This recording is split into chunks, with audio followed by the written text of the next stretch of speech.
Fala, nação tricolor, tudo certo com vocês? Antes eu já peço que tu te inscrevas aqui no canal do Caju Tricolor. Se tu queres ficar por dentro de todas as informações diárias do Tricolor Gaúcho, é aqui no canal do Caju Tricolor. Informação sempre em primeira mão e com credibilidade. Bom, no vídeo de hoje eu gostaria de abordar as finanças do Grêmio, expor a vocês a atual situação financeira que o Grêmio está vivendo. Esse assunto veio à tona nos últimos dias por conta de um levantamento realizado pelo Rodrigo Capello, jornalista que é especializado em negócios no meio do esporte. Segundo esse levantamento, por mais que a pandemia tenha ocasionado prejuízo ao Grêmio, afinal nenhum clube ficou isento dessa situação, o Grêmio ele não vive uma situação tranquila, mas também não vive uma situação desesperadora por conta da pandemia. Pelo contrário, o Grêmio, por conta de uma grande gestão que prepondera desde 2015, uma gestão responsável e competente, o Grêmio se encontra em uma das melhores posições para enfrentar a pandemia do coronavírus. Mas, sem mais delongas, gostaria de apresentar a vocês a situação financeira do Grêmio atualmente através de números. Primeiro, nós vamos ter que ter por base a relação entre faturamento e o endividamento do Grêmio em 2019. O Grêmio teve em 2019 um faturamento, uma arrecadação de 425 milhões de reais. Desse montante de 425 milhões de reais, 181 milhões de reais equivalem aos direitos de transmissão. Se nós formos fazer a conversão para a porcentagem, os direitos de transmissão equivalem a um pouco mais de 40%.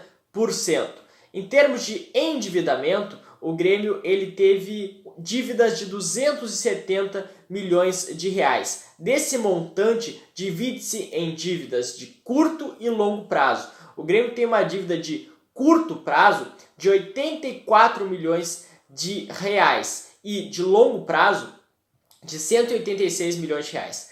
Analisando a dívida de curto prazo, o Grêmio diminuiu a sua dívida em relação a 2018 em 19 milhões de reais. Isso porque em 2018 a sua dívida em curto prazo era de 103 milhões de reais. Essa dívida, esse montante de 270 milhões, ele tem que ser dividido em partes, né?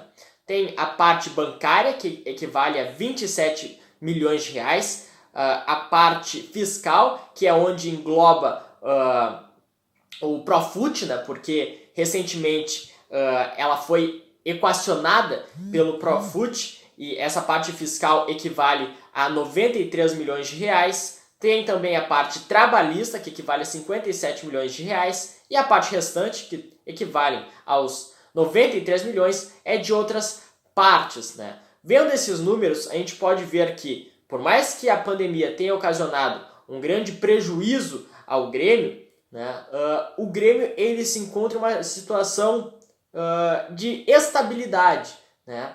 Não está em uma situação desesperadora, porque é comandado por um presidente e um conselho de administração totalmente responsável, que nunca gasta mais do que arrecada, né? Então é sempre bom ter isso por base.